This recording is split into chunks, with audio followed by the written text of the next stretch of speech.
This is your treatment for perfect happiness. Happiness is something that we all search for one way or another. Either happiness in not being happy and complaining all the time, or happiness in that real sense, which is just that pure joy, that recognition of life and light and being surrounded, engulfed, enveloped in it, in love, and just that feeling of safety, security, knowing that regardless of what's happening close by or far away, you're being held amidst the stars. You're many, many molecules and bits of fragments of everything created into this perfect, supple, fragile, amazing, unique being. And in that instant, you change the way that you see others, you change the way that you see the world, and you're just happy. But how do we do that? How do we constantly come back to that place? How do we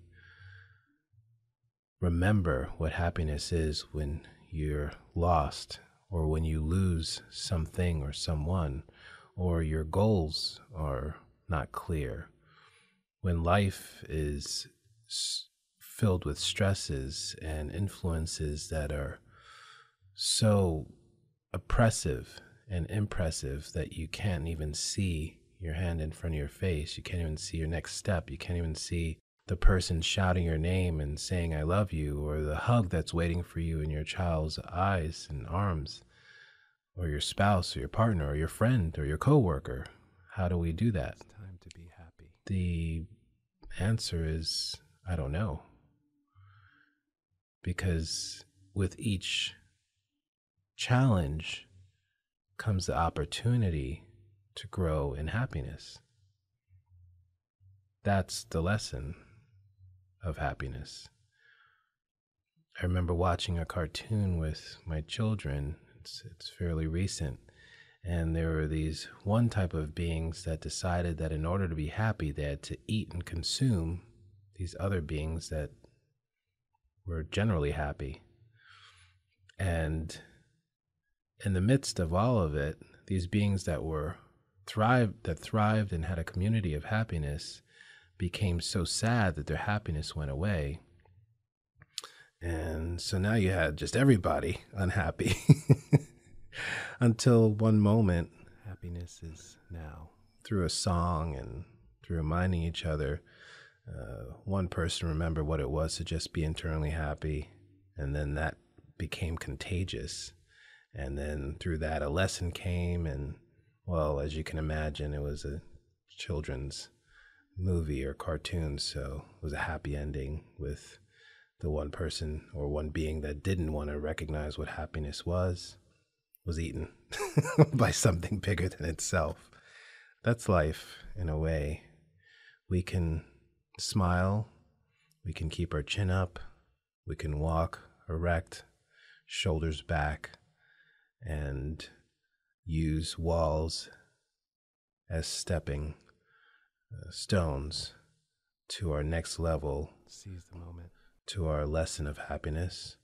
Or we can sit and stare and be so self-centered and so self-absorbed that we see this wall and only this wall, and not everything around the wall, not everything behind the wall, not everything to the side of the wall, which could hold the answer to our very existence and why we're here. So a lot of reminders and surrounding ourselves with prompts for happiness can be very helpful. You might ask, what is a reminder of happiness? I'll suggest flowers. I'll suggest smiling at yourself in the mirror and telling yourself that all is well, reminding yourself that all is well. I suggest devotionals and books that are happy reinforcements. I suggest movies movies that will make you laugh and remind us of life's lessons and triumphs. I suggest a walk in nature, bathing yourself in nature, whether it's the beach or the trees, treks through trails, up hills, mountains, wherever you are, there's an aspect of nature that holds secrets of life, answers to riddles puzzling you. You just have to listen, you have to learn, you have to watch, you have to grow. And sometimes it's just as close as I mentioned before, the person next to you. If you want something, give it. Don't wait.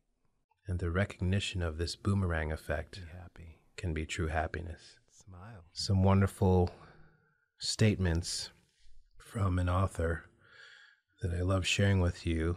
It's been a great influence is Florence Scovel Shinn, and she saw words as an opportunity to change our very being. So very happy right now.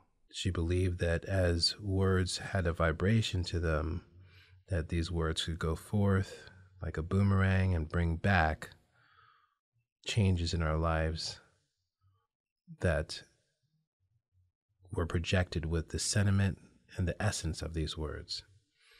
And some of these sayings that she would reinforce in her students have stuck with me, and I now share them with you. My happiness is built upon a rock. It is mine now and for all eternity. My happiness is built upon a rock. It is mine now and for all eternity. Speaking of how you walk through a situation and keep your chin up, shoulders back, no matter what, you can remember and look back at times when you said, why did I let a situation crush me? I wish I would have handled it different. One of the ways to keep happiness within you, even when things are so hard and happiness is so hard to see, is just simply by your words and your frame.